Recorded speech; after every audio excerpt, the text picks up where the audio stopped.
Bonjour à tous. Il est 17h30 de ce que je vois. Je vous propose de laisser 1 ou 2 minutes et puis après on commencera. Puis ceux qui ont identifié vont se mettre dans une dynamique de réinvestissement pour que ce soit.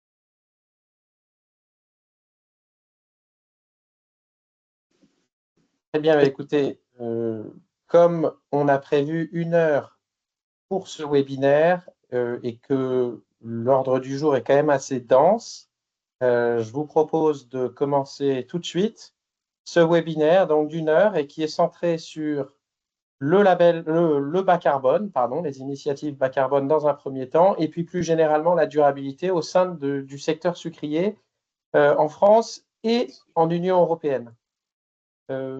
Petit point, c'est qu'on a prévu un petit temps de questions entre la première partie du webinaire qui est sur les initiatives bas carbone et la deuxième partie qui est plus en lien avec les enjeux de durabilité. Donc, voilà, il y aura 2-3 questions. Ça permettra de faire un petit break parce que vous allez le voir, c'est quand même assez dense et le carbone est un sujet complexe. Voilà, je m'arrête là et puis je laisse la parole à Marisol pour vous fournir les premiers éléments en lien avec le bas carbone, donc pour commencer. Okay, bon, merci Alexis et bonjour à tous. Donc, je commence ce webinaire avec du contenu destiné à vous perturber un peu. En fait, si vous voyez ici, on a autant de normes d'agriculture qu'on a vu défiler au fil des années. Donc, l'agriculture de conservation des sols, bio, bas carbone, etc. Il n'est donc pas surprenant que l'agriculteur soit perdu parmi autant de noms d'agriculture et ça provoque en soi un sentiment de confusion et des fois des méfiances vis-à-vis à la durabilité agricole. Et donc, mais ce qu'il faut retenir quand on évoque, peu importe les normes d'agriculture, c'est qu'en fait, ils sont des pratiques communes. Et donc, parce qu'ils se sont basés sur les principes, sur les piliers de la durabilité. Et donc, les piliers de la durabilité, notamment, on a sur les plans environnement, social et économique. Et on a mis exprès ici un petit peu plus grand environnement, parce que normalement, les initiatives, les programmes qu'on verra par la suite, ils sont plutôt axés environnement. Mais des fois, on les a côté l'économie, soit elle est moins développée. Mais ce qu'il faut retenir, c'est qu'on a des pratiques en commun entre tous ces normes d'agriculture, mais que l'appellation va dépendre plutôt du bénéfice recherché par l'initiative. Et donc, voilà une petite introduction. Ensuite, on va plutôt se focaliser sur la durabilité, parce qu'on parle de durabilité, de la filière betterave à sucre. Donc, comme on précisait dans l'introduction, on met dans le centre la durabilité avec ces 3 piliers. Et je suis sûre que vous avez déjà entendu parler sur des initiatives ou des programmes bas carbone ou soit régénératrices lancés par les groupes sucriers. Et donc, on va essayer un petit peu de positionner ces 2 formes d'agriculture par rapport à la durabilité. Et donc, si on commence avec l'agriculture régénératrice, donc ce type d'agriculture privilège plutôt des pratiques qui portent sur les vivants, donc qui vont bénéficier plutôt les processus biologiques. Et donc, ce type d'agriculture comporte 4 thématiques Et chaque thématique, donc vous voyez ici le sol, plantes, paysage, connaissances, chaque thématique porte sur certains indicateurs et chaque indicateur vaut un certain nombre de points en fait. Et au final, on aura un score sur 5. Et donc là, on parle plutôt d'un indice de régénération. Donc, vous voyez, le plus important à retenir si on veut facilement repérer ce type d'agriculture, c'est qu'elle est mesurée via un score indice de régénération sur 100 points. Ensuite, on va faire un focus plutôt sur l'agriculture bas carbone.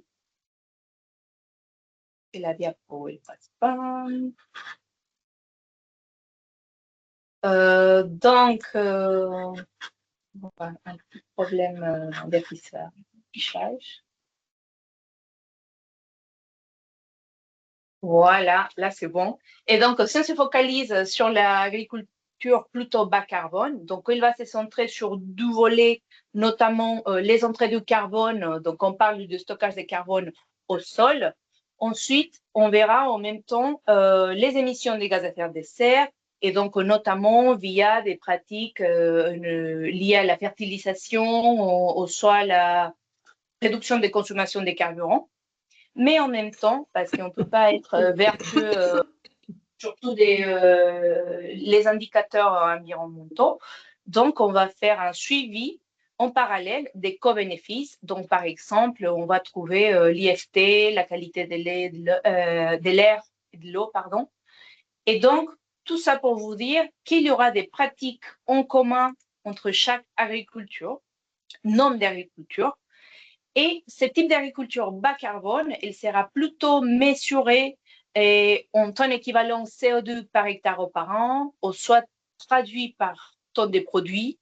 On va parler soit des facteurs d'émission ou des crédits carbone. Et donc, c'est ça le plus important dans cette information. Comment repérer, comment classifier l'agriculture régénératrice ou soit bas carbone selon l'indicateur.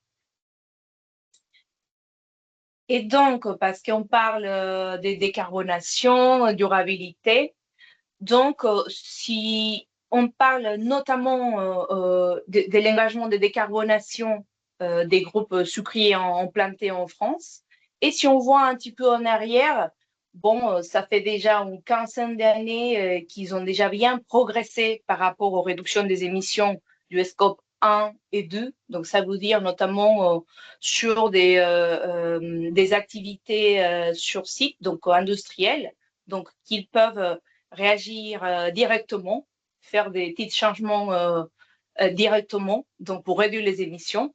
Et aussi, on a des réductions des émissions liées à la consommation d'énergie. Donc là, on parle des scopes 1 et 2. Ils ont déjà bien avancé. Par contre, depuis 2020-2021, les groupes se sont engagés SBTi Flag. Donc, SBTi Flag, c'est plutôt une initiative volontaire qui vise à réduire plutôt les émissions du périmètre agricole au scope 3. Donc là, le scope 3, il est plus large, mais nous, aujourd'hui, on va se focaliser que sur la réduction des émissions du périmètre agricole. Donc, on va trouver notamment la production des betteraves ou des céréales, par exemple. Donc, les trois groupes se sont engagés à réduire d'à peu près 30% des émissions d'ici 2030. Et pour cela, ils n'ont pas la main directement sur ces réductions des émissions. Donc, ça, c'est plutôt aux agriculteurs d'activer des leviers ou d'évoluer des pratiques pour atteindre les objectifs. Mais là, c'est important de préciser deux points. Alors, si c'est volontaire, qu'est-ce qu'ils vont gagner? En fait, on a vu deux volets assez importants. Soit on peut valoriser des programmes, des initiatives qu'ils ont déjà lancées dans le passé par rapport à la durabilité, parce que maintenant, on peut mieux mesurer. Soit en termes d'image, et ça, c'est important, parce que notamment, eux, ils vont essayer de mieux valoriser les betteraves, les céréales bas carbone. Et en même temps, ça sera l'idéal que l'agriculteur puisse être aussi valorisé en même temps. Et un autre point important, c'est que l'agriculteur, il ne part pas des zéros. En fait, je fais un focus sur les bilans carbone des betteraviers que j'ai déjà fait pendant 3 ans à peu près que je suis dans la filière. Et je me rends compte qu'en fait, vous avez déjà des pratiques durables. Donc, par exemple, vous faites partie la betterave fait partie d'une rotation assez diversifiée. La betterave, il est assez important en termes pour l'implantation d'un couvert avant betterave. Donc, on parle des entrées de carbone au sol. Vous faites déjà des apports des produits organiques. Bon, ça dépend de la disponibilité des produits, mais ça, vous le faites déjà. Et par rapport à la fertilisation, par exemple, je vois des planteurs de betteraves qui ont un apport de 80 unités, par exemple, et c'est presque la moitié des autres cultures. Donc là, c'est important de vous dire que vous ne partez pas des zéros. Donc, vous avez des pratiques durables et donc il faut bien valoriser. Alors, ce qu'on a essayé de faire dans cette partie de la présentation, c'est plutôt de positionner tous les types de programmes, des initiatives qu'on a vu défiler, ça fait 2, 3 ans, 4 ans, par rapport à l'agriculture régénératrice. Donc, vous allez trouver plutôt sur l'axe vertical les initiatives liées à l'agriculture régénératrice, donc où on va trouver l'indice de régénération qu'on a vu précédemment, donc un score sur 100 points. Et en bas, sur l'axe horizontal, donc l'agriculture bas carbone. Donc, on va parler plutôt des facteurs d'émission, soit bilan carbone, des réductions des émissions en tonnes équivalent CO2, par exemple. C'est important de préciser qu'il s'agit de notre analyse qu'on a fait avec les informations qu'on avait à disponibilité et que la liste des initiatives n'est pas exhaustive parce que sinon on ne pouvait pas tout préciser pour dans une heure. Et donc, si on commence, vous allez voir, j'ai mis aussi quand même au centre la méthode label bas carbone grain culture. Pourquoi? Parce que la plupart des initiatives, des programmes, se basent sur cette méthodologie. Ils pensent que c'est assez robuste, même si les initiatives n'incitent pas à se lancer dans un projet label bas carbone, au moins ils utilisent cette base-là pour les calculs.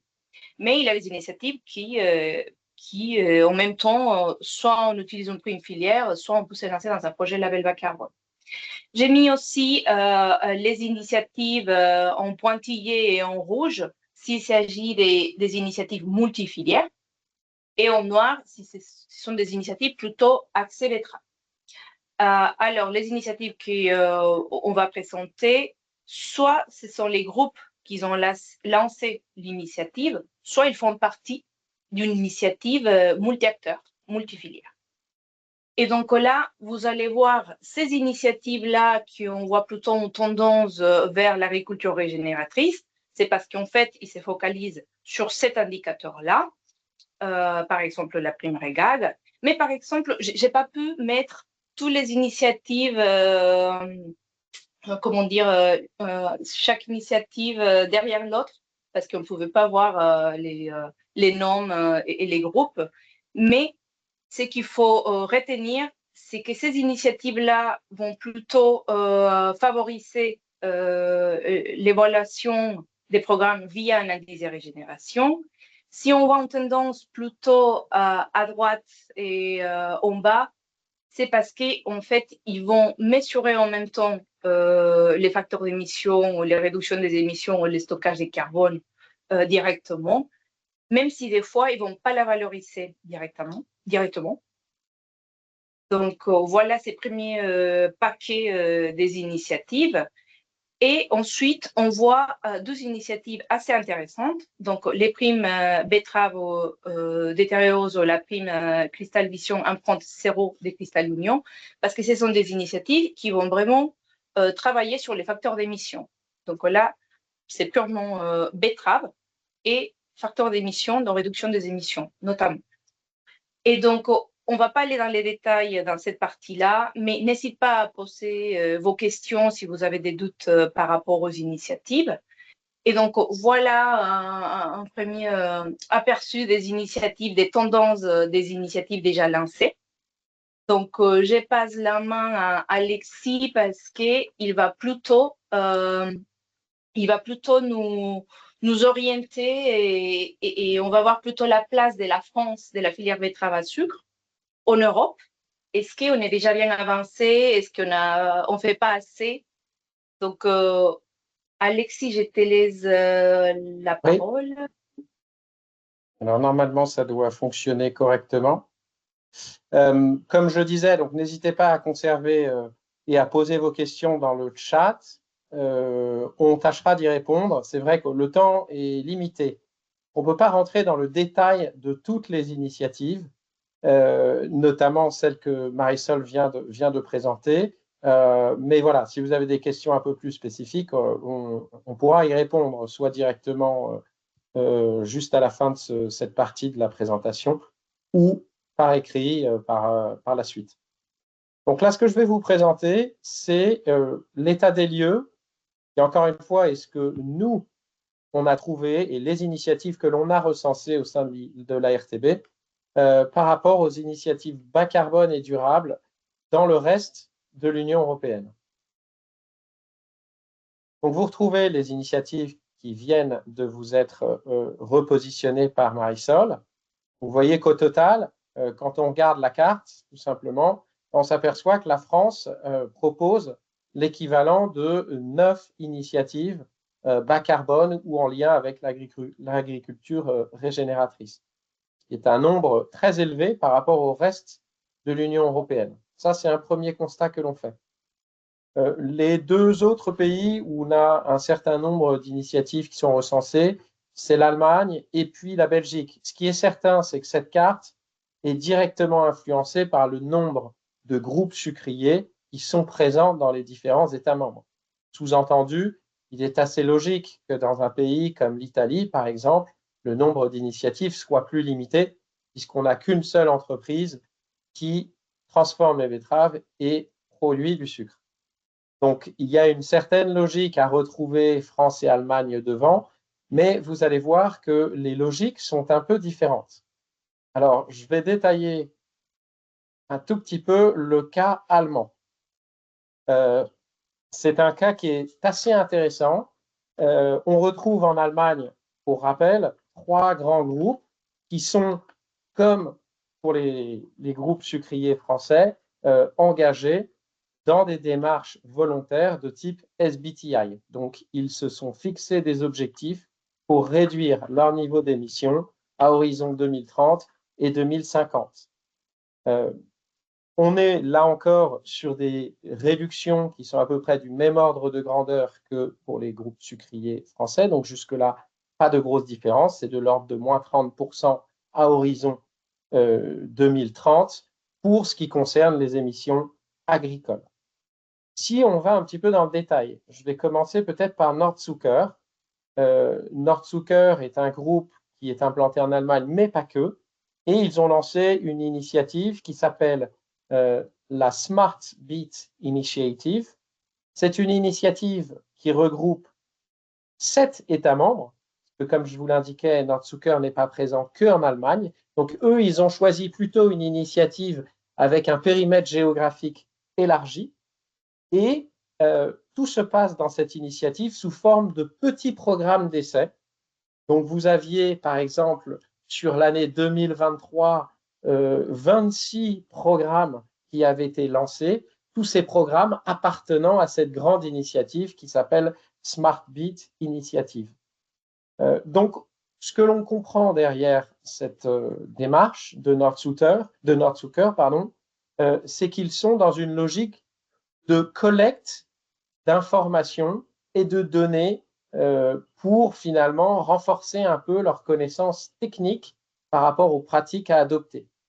On n'est pas, en tout cas, dans une logique où il y a une valorisation financière directe des efforts et des changements de pratiques, comme ça peut être le cas en France. Ça, c'est quand même un point important que l'on souhaitait signaler, d'autant plus qu'on retrouve cette même logique de programme d'essai dans ce qui s'appelle chez Südzucker The Connected Collective. Vous le voyez là ici, c'est un peu la même logique avec des programmes qui sont lancés dans les différents États membres où Südzucker est présent. Et la plupart du temps, pas de manière systématique, mais en règle générale, on a la volonté de proposer des programmes d'essai, d'informer les agriculteurs, mais on n'a pas cette valorisation financière directe. On peut avoir un mécanisme de compensation, puisque derrière des essais, parfois, on peut avoir des pertes de rendement. Donc, les agriculteurs qui s'engagent dans ces programmes d'essai pour pouvoir tester de nouvelles pratiques, la plupart du temps, on peut les indemniser s'ils ont une perte de rendement, mais par contre, on ne va pas rémunérer intrinsèquement l'initiative en tant que telle. Donc ça, c'est un point important à avoir en tête.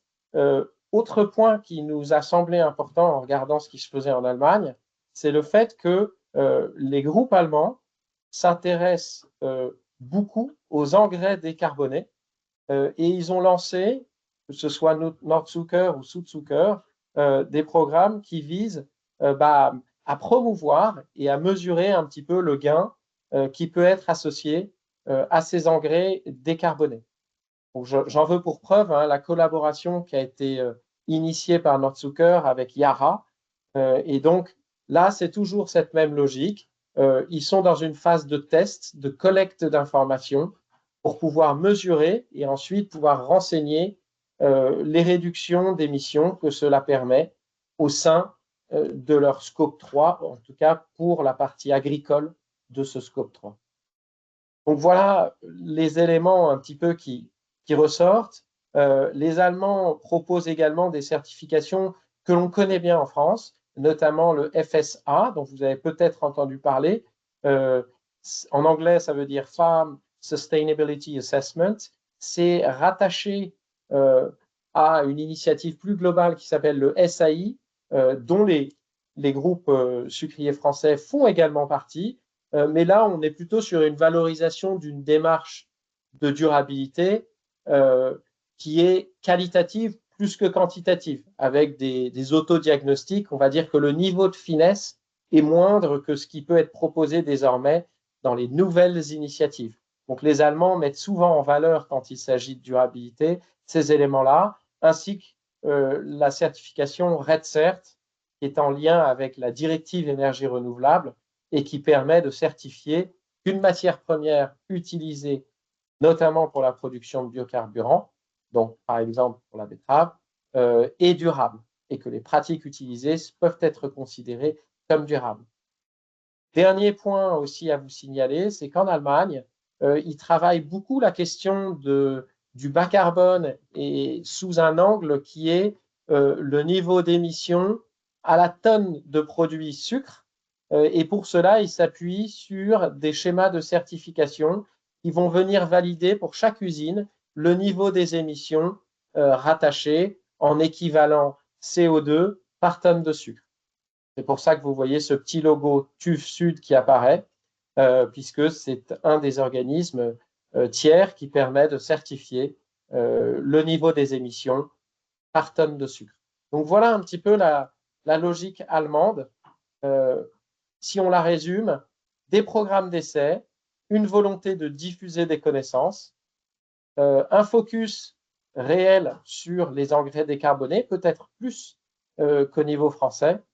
Et dernier point important, c'est pour les groupes allemands l'envie, ou en tout cas le choix qui a été fait, de focaliser plutôt sur des pratiques qui réduisent les émissions. Sous-entendu, toute pratique qui concerne le stockage de carbone additionnel par le sol ne sera pas forcément considérée dans ces programmes qui sont mis en place, que ce soit par Südzucker, Nordzucker ou Pfeiffer et Lange. Donc voilà ce que je pouvais vous dire sur l'Allemagne.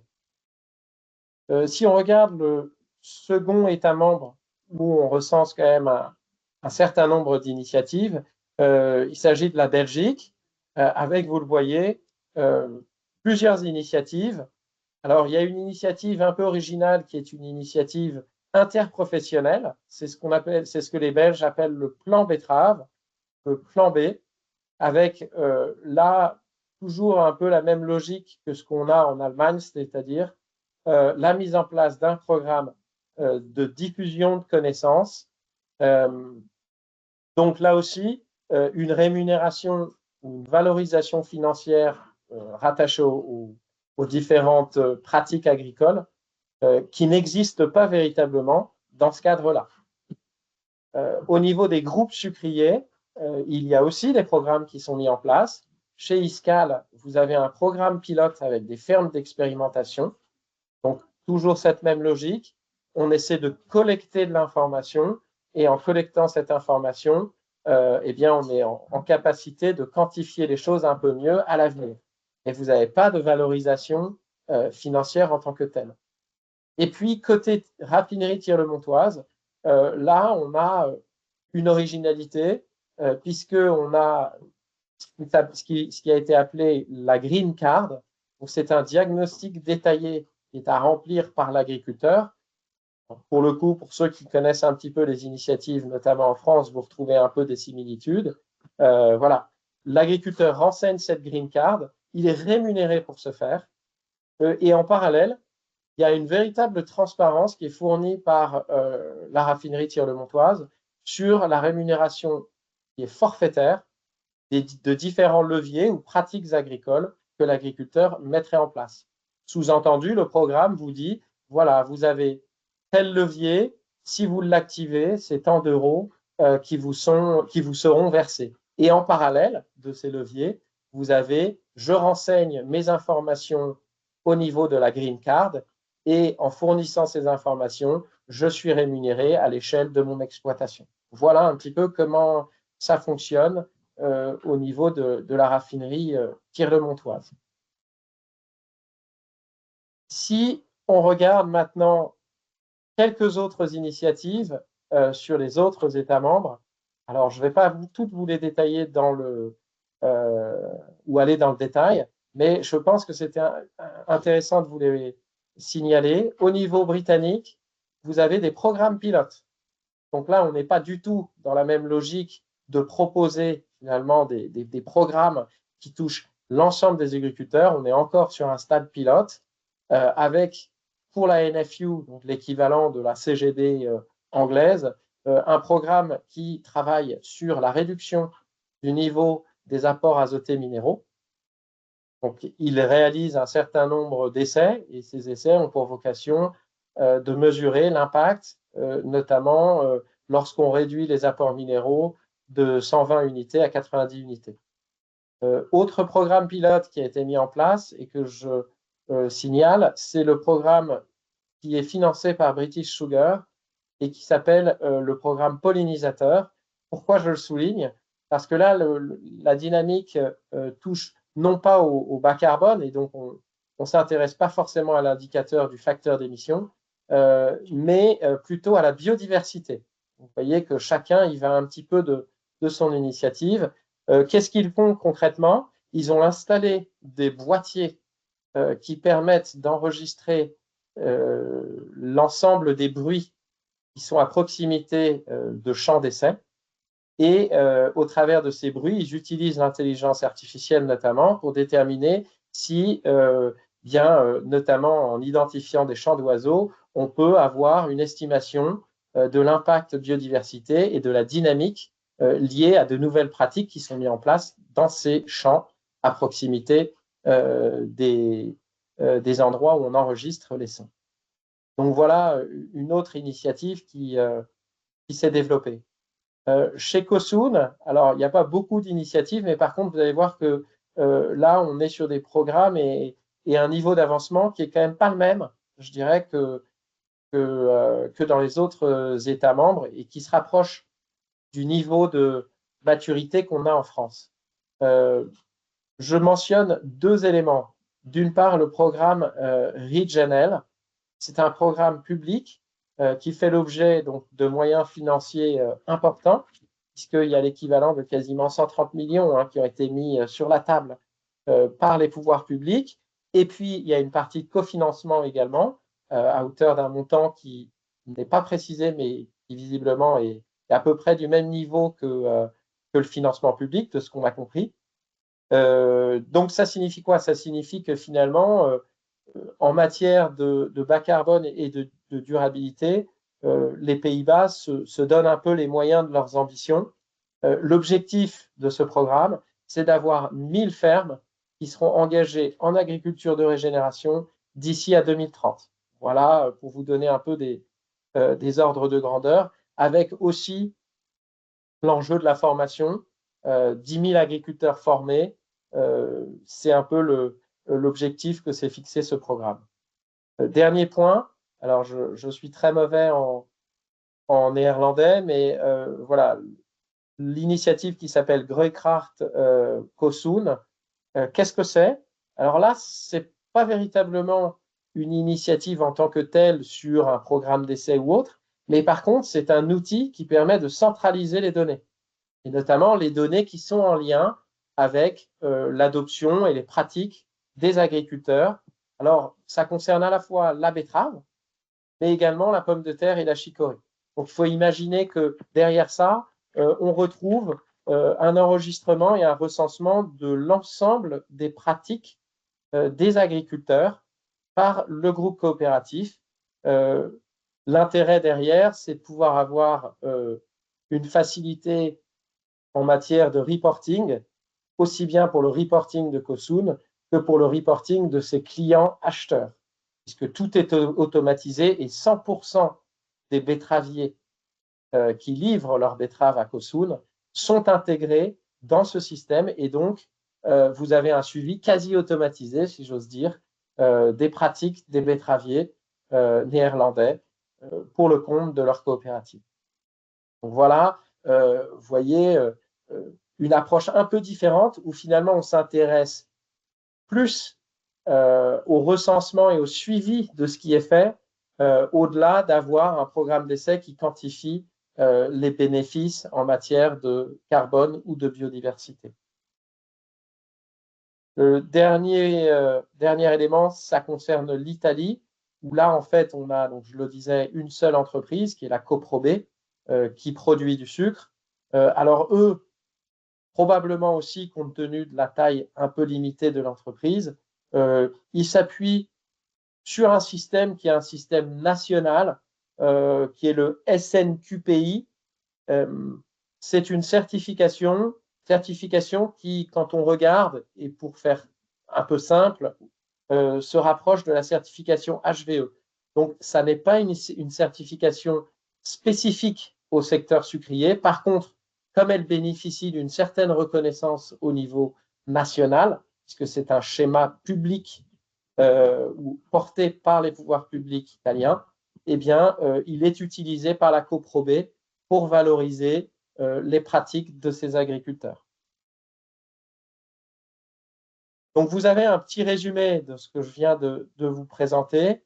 Je ne vais pas m'appesantir dessus, mais plutôt vous amener à réfléchir sur finalement les grandes conclusions de ce travail de recensement de ce qui existe dans les autres pays européens au sein du secteur sucrier. La conclusion à laquelle on arrive, et je pense que c'est important aussi de savoir se le dire, c'est que la France fait plutôt office de leader, même fait clairement office de leader, avec un modèle de financement des initiatives bas carbone ou durables qui est plus avancé que dans les autres États membres. Ça, c'est un fait de notre point de vue et sur la base des informations qu'on a. L'autre point important, c'est de signaler que, en fait, dans beaucoup d'autres États membres, on est sur de l'acquisition de références techniques et sur le renforcement des compétences agronomiques. Ça, c'est aussi valide, bien évidemment, en France. Donc, pour le secteur sucrier, vous voyez qu'un des enjeux clés, c'est aussi de se renforcer sur ces aspects techniques et en interne pour avoir finalement des conseillers qui soient en capacité d'aider les agriculteurs à adopter ces nouvelles pratiques. Et pour ça, il faut bien évidemment bien maîtriser les impacts de ces nouvelles pratiques. Donc ça, c'est un enjeu clé qui ressort. L'autre point, c'est la volonté, au travers de ces initiatives, d'avoir une meilleure intégration des flux de données qui proviennent des exploitations agricoles. C'est particulièrement avancé, comme je vous le disais, aux Pays-Bas, mais voilà, il y a cet enjeu aussi qui ressort lorsqu'on s'intéresse à toutes ces démarches, ce qui pose quand même la question in fine de savoir quelle valorisation existe pour cette donnée collective agricole, des exploitations agricoles, qui finalement va infuser dans le reporting des entreprises sucrières et également dans le reporting des clients, des distributeurs en lien avec la chaîne de valeur betterave-sucre. Donc voilà ce que l'on pouvait vous dire, sachant qu'on a quand même un temps un peu limité. Ce qu'on peut faire, c'est peut-être prendre éventuellement 2-3 questions, s'il y en a, pour y répondre, avant de basculer sur une partie qui sera plus axée durabilité au sens large. Je ne sais pas, je ne vois pas. Peut-être au niveau de la... N'hésitez pas si vous avez des questions. Ah, je vois qu'il y a une question de Darrell. Oui, bonjour, merci beaucoup. Oui, j'avais posé la question dans le chat, mais c'était pour savoir si l'indice de régénération dont vous parliez dans la première présentation, c'était uniquement l'indice de régénération utilisé par l'association PADV ou si chaque programme développait son propre indice. Alors, effectivement, l'indice de régénération auquel on fait référence, c'est celui de PADV, parce que c'est un peu la référence, très clairement. Ça ne veut pas dire que de manière localisée, vous n'avez pas des adaptations de ça. D'ailleurs, il y en a qui évoquent un indice de régénération et carbone. Donc, ils rajoutent des éléments. C'est tout à fait possible. Mais quand on parle d'initiative ou d'agriculture régénératrice, la plupart du temps, c'est vraiment cet indice qui est pris en référence. Donc voilà pour la raison pour laquelle on a orienté principalement sur les 4 grandes thématiques qui permettent de calculer un indice sur 100. Merci.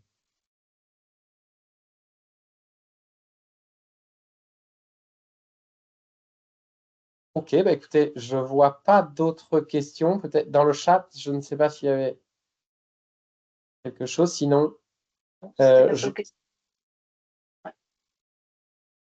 vous propose de poursuivre donc, ce webinaire avec Denis. Oui, bonjour, vous m'entendez? Oui, on t'entend, vas-y. Oui, et vous voyez la présentation, tout va bien, durabilité, réglementation?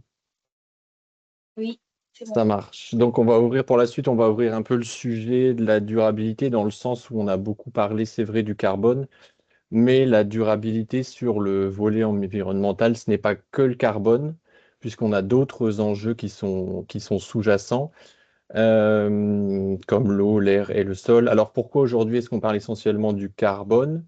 Parce que tout simplement, on est capable de mesurer les émissions et le stockage, et donc d'établir des trajectoires que l'on doit tenir. Aujourd'hui, la raison pour laquelle on ne parle pas des autres, c'est qu'il n'existe pas vraiment de métrique ni de suivi. On n'a pas d'indicateur précis qui permet de suivre, par exemple, l'état et la qualité des sols. Mais c'est en évolution, et d'ailleurs, j'en profite pour vous dire que nous assurons désormais une veille réglementaire sur ces sujets et qu'on a publié nos premières fiches de veille réglementaire justement sur la partie carbone et que nous allons bientôt publier d'autres fiches sur le volet un peu plus ouvert de la durabilité pour montrer justement quelle est l'évolution en cours et qu'on peut attendre sur ce volet. L'autre notion de métrique et de suivi qu'on peut mettre en avant aujourd'hui, c'est tout simplement les programmes qui vous ont été présentés par Marisol. C'est qu'on retrouve de plus en plus dans les dans les initiatives des industriels la notion de co-bénéfice et on n'est plus uniquement sur des trajectoires émissions de stockage et émissions et stockage de carbone, mais qu'on fait référence de plus en plus à des co-bénéfices, notamment au niveau de la biodiversité et du sol. Alors, si on revient sur la partie réglementation européenne, le site de la Commission européenne sur son portail de données agricoles met à disposition pas mal d'informations et d'outils interactifs et a publié très récemment un nouvel outil qu'elle met à disposition et qu'elle va développer, qui s'appelle la boussole de la durabilité agricole. Alors, c'est tout simplement un outil qui va fixer justement des indicateurs en lien avec d'autres aspects que le carbone. La durabilité, c'est 3 piliers. Donc, on retrouve le pilier social en jaune, le pilier économique en bleu et le pilier environnemental en vert, qui se répartit sur 9 indicateurs. Donc, on voit bien que même si on a une réglementation en ce moment sur le plan durable qui est un peu fluctuante, on va dire qu'on entend beaucoup d'assouplissement au niveau de la réglementation durable, on voit quand même que la Commission met les moyens et que les bases sont posées pour qu'il y ait un suivi qui soit mis en place. C'est quoi le but de cet outil? Tout simplement, c'est d'assurer une transparence des États membres qui vont pouvoir mettre en avant et publier leurs données issues des pratiques de l'agriculture dans chaque État membre. Et c'est un outil également qui se veut être en adéquation avec la PAC, qui pourra suivre et orienter les futures PAC. Je le disais, notion de transparence, et cette notion de transparence, on la retrouve aussi, on va la retrouver de plus en plus au niveau agricole, donc avec un impact sur vous, sur les agriculteurs, à la fois de manière indirecte. Alors, de manière indirecte, pourquoi? Parce que la réglementation va agir directement sur l'industriel. On pense notamment à la réglementation CSRD et CS3D. Et par effet domino, ce qui va être appliqué à ces industriels va être répercuté sur l'amont agricole. Aujourd'hui, déjà, les industriels sucriers, les coopératives sucrières sont tenus de publier de manière annuelle des rapports qui sont extra-financiers dans lesquels on retrouve un certain nombre de données en lien avec la durabilité. Et pour pouvoir assurer cette publication, elle remonte jusqu'au niveau agricole pour avoir ces données et les compiler, pouvoir les diffuser dans des rapports. La deuxième manière d'impacter l'amont agricole, et ce sera éventuellement de manière directe, ce n'est pas encore le cas, mais on peut imaginer que la réglementation évolue et qu'il y ait des impacts directs sur l'amont agricole. Au-delà de parler donc de la structuration et du réglementaire à la RTB, on avait réfléchi en amont à comment est-ce qu'on pouvait justement rendre compte de la notion de durabilité de la filière. On a bâti un outil qu'on a appelé l'Observatoire de la durabilité qui ne vient pas en opposition ni qui ne rajoute pas d'indicateurs finalement aux indicateurs que la Commission met en place tout doucement, mais on a bâti une architecture qui permettait simplement d'avoir une photographie de la durabilité. Donc c'est un outil qu'on a mis en place et qu'on alimente avec les données dont on a à disposition et qui sont issues des enquêtes pratiques culturales avec un traitement de l'Institut technique de la betterave et qui permet aujourd'hui de proposer un rendu, justement une évaluation, une photographie de la durabilité de la filière. Alors, l'idée, ce n'est pas de retenir les chiffres, mais c'est vraiment de s'attarder sur la tendance justement du niveau de durabilité, que ce soit une présentation sur la forme d'un radar ou d'un baromètre. Qu'est-ce qu'on peut en tirer? Tout simplement visuellement,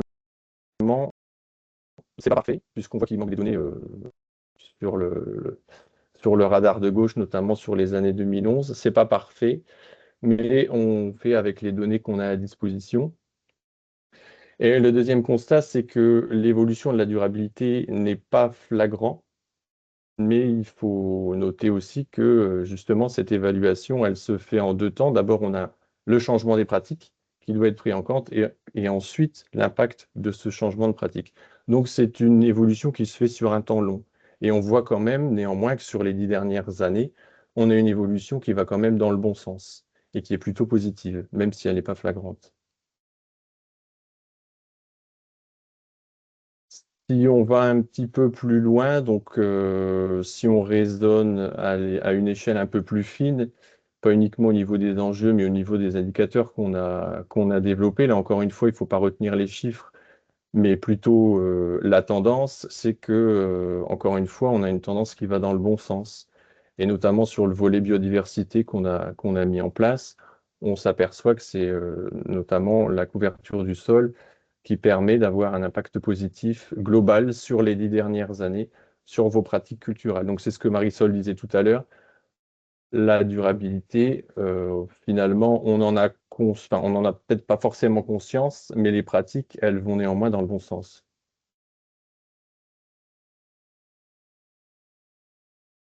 Et donc, pour conclure, pour résumer un peu l'ensemble, et ce sera ma dernière slide, c'est que la réglementation durable, elle est déjà là. Elle va se renforcer, elle se renforce sur le pilier environnemental, mais on est prêt, enfin vous êtes prêts, les agriculteurs sont prêts et ont déjà commencé à améliorer leurs pratiques. Mais en échange, ce qu'on attend aussi, c'est qu'il n'y ait pas que seulement le pilier environnemental qui se développe, mais aussi le pilier économique. Et ça passe par quoi? Par des financements et une meilleure valorisation justement de ce changement de pratique. Ce qui pourrait créer finalement une émulation au final et créer un marché à l'image des crédits carbone que vous connaissez. On pourrait imaginer avoir des crédits biodiversité ou des crédits nature par la suite. Voilà, donc le constat, il est là, la durabilité, on est dedans, elle va évoluer, mais il faut qu'elle évolue dans le bon sens. Et peut-être pour Oui. rebondir, hein, Denis, sur ce que tu dis, je pense que c'est très important. Voilà, nous, un des messages clés, finalement, au travers de tout ce travail qu'on a fait, c'est de s'apercevoir que la France peut véhiculer des messages de leader en matière de durabilité, particulièrement au niveau du secteur sucrier, puisque c'est ce qui nous intéressait, donc c'est ce qu'on a regardé. Voilà, je pense que pour vous, agriculteurs, mais pour l'ensemble plus généralement de la filière, le secteur sucrier n'a pas à rougir, loin de là, de ce qui est fait en matière d'initiatives et de programmes sur le bas carbone et sur la durabilité, et plus généralement par rapport à l'évolution des pratiques. Donc voilà, je pense que ça, c'est vraiment important. La durabilité environnementale, pour le résumer, on y est déjà. Voilà, alors c'est pas parfait, bien évidemment, mais la France y est déjà.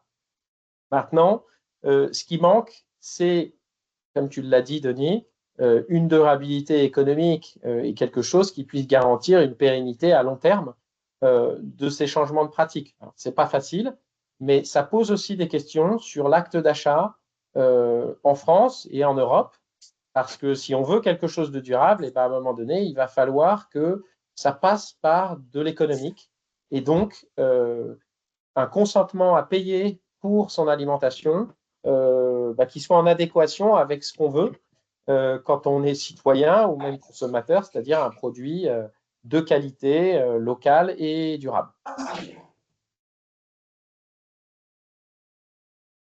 Voilà pour ce qui est de notre vision sur ce sujet-là. Alors, c'est 1 heure, on a essayé de faire vite, on n'a pas pu tout détailler, mais si vous avez des questions, si vous souhaitez voilà, qu'on évoque des points un peu plus particuliers, n'hésitez pas, on peut le faire d'ores et déjà, on a encore 10 minutes pour ça. Voilà, il n'y a pas de mauvaise question.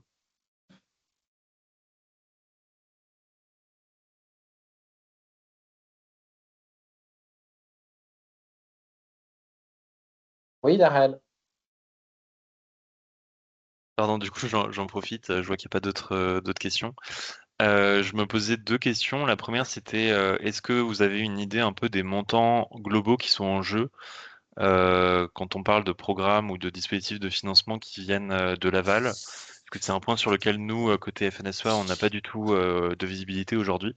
Et en fait, c'est très difficile de savoir exactement de quoi on parle quand on parle de primes filières notamment. Et pourtant, c'est un sujet qui nous intéresse fortement.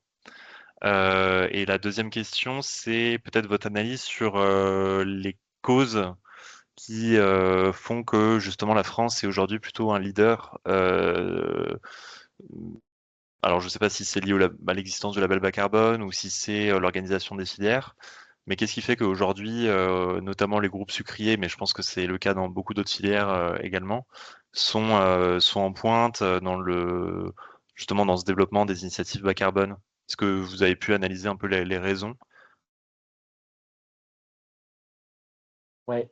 Alors, pour répondre aux questions dans l'ordre, pour ce qui est de la valorisation, on va dire que globalement, quand on regarde un petit peu les programmes proposés en matière de primes filières, on est sur, avec un savant petit calcul, mais qui en réalité est assez simple, on va se rapprocher d'une prime qui sera de l'ordre de 10 à 15 euros la tonne de sucre. C'est à peu près le calcul qu'on a fait, nous, en interne.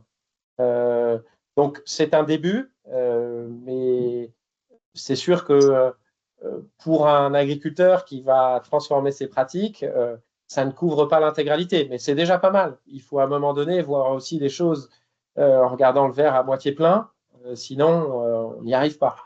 Donc voilà, pour donner un peu un ordre de grandeur. Après, à cette valorisation du produit sucre peut aussi se coupler une éventuelle valorisation de la data qui existe dans certains cas de figure, pas tous, où en fait le simple fait de fournir de la data et d'abreuver le flux vers l'aval de la filière permet de gagner jusqu'à, d'après nos calculs, 600 euros par exploitation. C'est quand même pas négligeable non plus. Donc voilà, pour fixer un peu des ordres de grandeur. Donc ça, c'était la première question. Et la deuxième question, plus en lien avec les causes, j'avoue que c'est assez difficile de savoir, n'étant pas du tout expliqué pourquoi. Je pense que effectivement, l'émergence du schéma de certification publique a certainement pu jouer un rôle. Pourquoi? Parce qu'en fait, derrière, il y a tout un écosystème qui a dû se mettre en place. Donc, il y a du partage de connaissances, de compétences qui s'est fait de manière peut-être plus facilitée. Donc, pour le coup, on peut dire un peu ce qu'on veut sur la complexité du schéma de certification français, mais il a au moins eu cette vertu, de mon point de vue, c'est d'agréger un peu cette compétence. Et donc, peut-être que ça a accéléré un peu le mouvement. En même temps aussi, on a des groupes sucriers qui, à mon avis, ont assez rapidement compris qu'il y avait un enjeu, que ça allait devenir un enjeu stratégique, et peut-être qu'ils ont vu ça un peu plus tôt que d'autres. Donc voilà, il y a certainement eu un impact aussi par rapport à la vision des groupes sucriers qui a été qui baigne un peu dans tous ces enjeux depuis longtemps, parce qu'il ne faut pas oublier que les groupes sucriers, et notamment au travers du marché réglementé cette fois-ci, qui est l'ETS, voilà, le carbone, ce n'est pas un sujet nouveau pour eux. Maintenant, quand on dit ça, on peut aussi trouver un contre-argument qui serait de dire oui, mais tous les groupes sucriers sont dans la même situation. C'est juste, mais il y en a qui intègrent l'information et en tiennent compte plus rapidement que d'autres. Ça a certainement été le cas en France. Peut-être, Alexis, qu'on peut ajouter l'initiative SBTi Flag. Donc, depuis 2019-2020 qu'on a eu cette initiative voir le jour. Je pense que c'est à partir de là aussi que les groupes se sont engagés. Même si c'est volontaire, ils l'ont fait. Et voilà, maintenant, il faut répondre à cet engagement-là.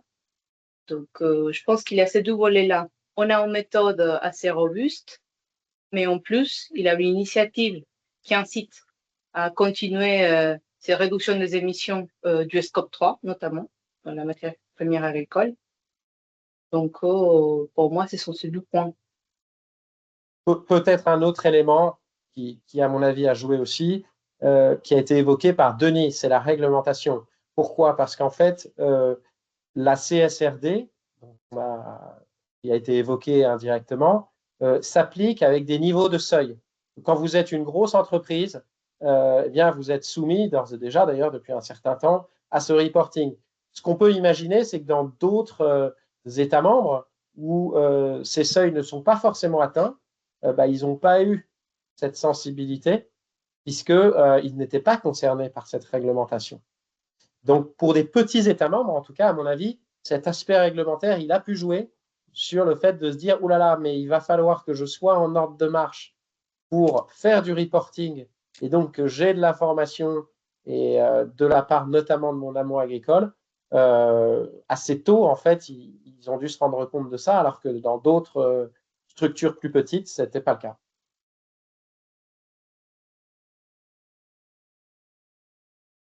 Je fais quand même une remarque par rapport justement à cette réglementation CSRD et accessoirement CS3D qui est en cours de simplification. Le Parlement européen a justement adopté tout à l'heure le paquet Omnibus qui est censé restreindre en gros le périmètre d'application. Ça nous pose une question, nous quand même, profession agricole, sur du coup la pérennité des dispositifs de financement. Alors j'imagine que vous n'avez pas la réponse là-dessus, enfin, c'est une vaste question. Mais aujourd'hui, justement, les bonus, les primes qui sont octroyées aux agriculteurs, qu'est-ce que ça deviendra dans quelques années? Est-ce que les engagements SBTI vont se pérenniser? Est-ce que c'est juste une anticipation d'une réglementation qui finalement va être moins ambitieuse que ce qu'on pensait il y a quelques années? Enfin, en tout cas, à court terme, c'est sûr. Et voilà, est-ce que du coup, les agriculteurs qui aujourd'hui s'engagent dans des pratiques, qui ont des bonus, alors comme vous l'avez dit, pas suffisants, mais qui sont déjà un plus pour s'engager dans les transitions, est-ce que demain ils vont encore pouvoir le faire? Ou est-ce que ça va juste devenir une forme de condition d'accès au marché, quoi, sans compensation de la part des entreprises qui du coup n'auront plus forcément les mêmes incitations à financer? Enfin voilà, c'est une réflexion que je partage. Ouais, non, mais on a déjà évoqué le sujet sur la nouvelle norme. Une fois que effectivement la période de transition est passée et qu'on a 50% plus un agriculteur qui effectivement adopte ces pratiques, on peut considérer que eh bien, il y a moins d'incitation à financer puisque ça devient la nouvelle norme. Ça, c'est certain.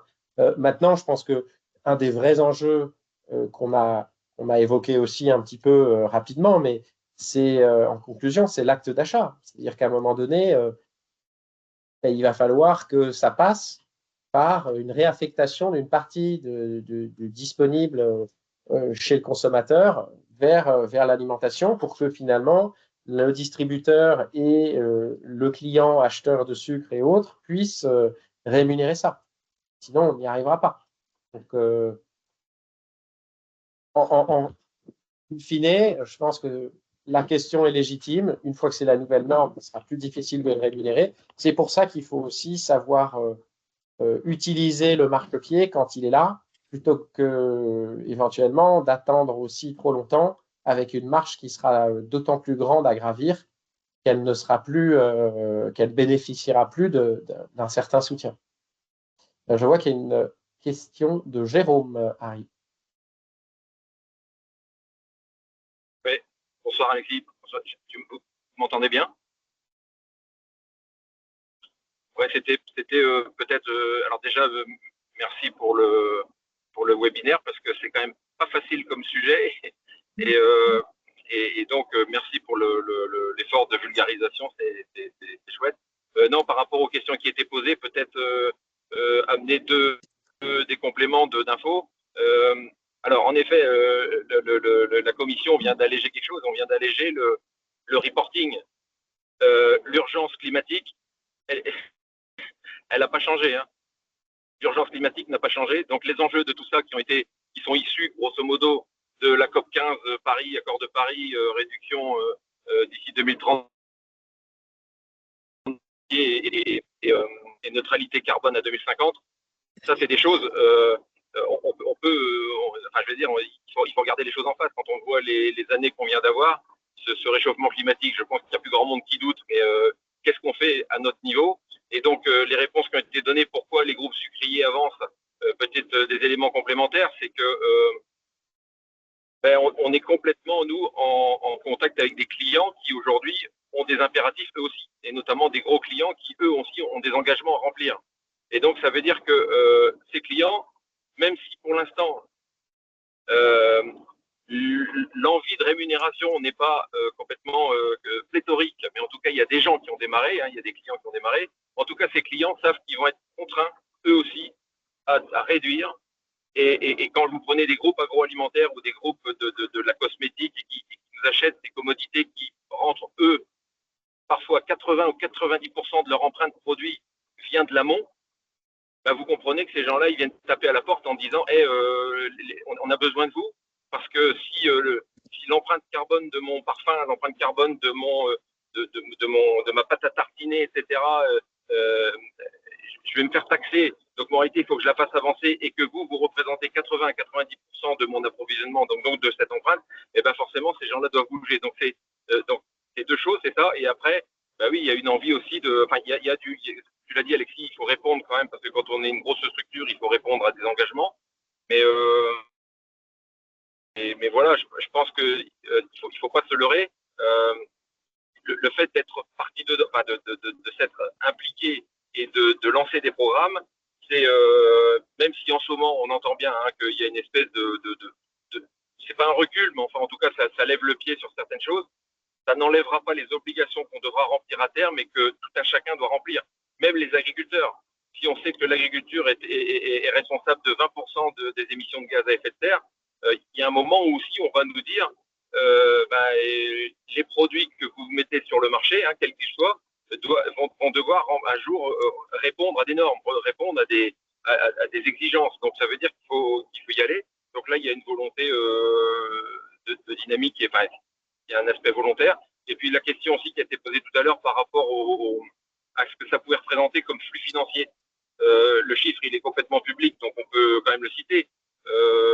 Chez Tereos, au mois de septembre, il y a eu un versement d'un équivalent de plus de 811 000 euros qui a été versé à 350 coopérateurs qui étaient engagés pour la campagne 24-25. 811 000 euros de versés pour 350 coopérateurs qui ont démarré des programmes dès 2024. Donc voilà, Alexis l'a dit, toi tu l'as ramené au sucre, Alexis, mais si on le met à l'hectare, tous ces programmes-là, en tout cas je vais parler de ce que je connais, ça va de 50 euros à 150 euros suivant l'engagement des gens. C'était pour mettre un chiffre. Oui, absolument. C'est vrai que ça, on retombe. On avait, par rapport aux chiffres que tu évoques, Jérôme, on était arrivé sur 2 000 euros par coopérateur en moyenne, via les différents programmes que vous avez proposés. Donc, c'est pas négligeable. Et c'est pour ça aussi qu'on avait envie, voilà, Noël approche, et c'est vrai que parfois, la soupe à la grimace, on est un peu les champions, et je trouve que, voilà, sur ces enjeux, gardez en tête aussi, vous, agriculteurs, que vos groupes sont là et qu'ils se démènent aussi pour valoriser ça, qu'ils vous proposent des choses et que dans d'autres endroits d'Europe, on n'en est pas encore là, loin de là. Donc, voilà, il faut savoir aussi se satisfaire de ces éléments. Est-ce que je peux encore rajouter une chose, Alexis? Oui, bien sûr. Je me permettrai simplement de faire le lien avec...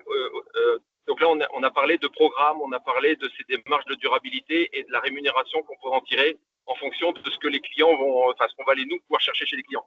Maintenant, ce qu'il ne faut pas qu'on oublie, hein, c'est que ces démarches de progrès sur la durabilité, ça se base sur des actions d'agronomie. Et on remet quand même de l'agronomie et de la technique là où on a peut-être parfois un petit peu levé le pied et où on s'est beaucoup appuyé sur la génétique, la protection phytosanitaire, etc. Et là, aujourd'hui, les gains, parce qu'il faut bien dire une chose, il est hors de question de partir dans des programmes comme ça et de baisser la productivité, puisque l'empreinte carbone, elle est calculée à l'unité de poids sorti, que ce soit des betteraves, du blé, du sucre, etc., l'empreinte carbone est rapportée à une entité de poids. Donc ça veut dire que c'est un système de diviseur. Il est hors de question de baisser les rendements. Au contraire, il faut qu'on continue d'améliorer notre productivité. On s'est rendu compte depuis quelque temps que la productivité en betterave, mais on a eu un gain jusque 2017. Depuis 2017, c'est compliqué. Et là, aujourd'hui, avec le changement climatique, il y a des choses qui nous tombent dessus. Cette année, c'était de la sécheresse. On a eu ça aussi 2020. Donc ça veut dire que ce travail de remettre du carbone dans le sol, c'est remettre de la fertilité, c'est remettre de la portance. Et dans la filière betteravière, enfin dans la culture de la betterave, c'est vachement important quand même, parce qu'on roule avec des grosses machines. Donc cette démarche agronomique et technique, elle est hyper importante et c'est transversal avec la durabilité et avec tous les programmes qui viennent derrière. C'est-à-dire que si vous stockez du carbone, vous faites du bien à votre sol. Donc, et du coup, vous pouvez avoir une rémunération supplémentaire. Et je pense que c'est important de le dire quand même, c'est pas deux choses séparées, c'est pas deux choses qui travaillent en silo. D'un côté, on doit faire de la technique et de la productivité, et de l'autre côté, de la durabilité. C'est tellement imbriqué, c'est juste non dissociable. Voilà, je pense qu'il faut vraiment insister là-dessus. L'agronomie va reprendre une part importante parce que il va falloir faire face à des pics et il y a une variabilité climatique qui va nous mettre dans des états où un sol qui est résilient, il peut sortir même l'année où ça coince, il peut stocker plus d'eau parce qu'il a de la matière organique, etc. Donc le carbone, c'est de la matière organique, on ne va pas le dire autrement. Donc ce sujet, il est vraiment transversal. Voilà. Et j'arrête là pour ne pas monopoliser.